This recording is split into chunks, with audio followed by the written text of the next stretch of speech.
হৃদয় অনিমেষ ক্ষণিক দাঁড়াও স্থির মুছাই নয়ন করো আশীর্বাদ। সবার জন্য শুভকামনা জানিয়ে ঘোষণা মঞ্চ থেকে বিদায় নিচ্ছি আমি অ্যাডভোকেট আজহারুল ইসলাম রানী, বাংলাদেশ সুপ্রিম কোর্ট।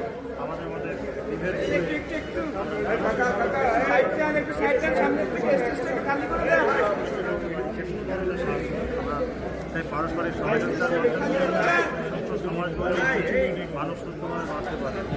আঞ্জুমান হাক্কানি আঞ্জুমান হযরত মাওলানা শফি আজম কাছে হাক্কানি আঞ্জুমান এই উদ্দেশ্য নিয়েই তাদের এই প্রার্থনা সভা সমস্ত ধর্মের মানুষের ডেকে প্রত্যেকটা ধর্মের যে মূল থিম সেটা যদি আমরা সবাই যা কথা তুলে ধরতে পারি তাহলে আমরা আমাদের যে যা ধর্ম পালন করি আমরা সেই ভালো দিকটা জানতে পারবো, সেইভাবে আমরা নিজেদের ধর্মগুলোকে পালন করতে পারবো।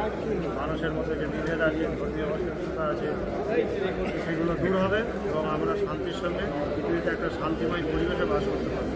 এই উদ্দেশ্য, এই নিয়তি, এই প্রার্থনা সভা।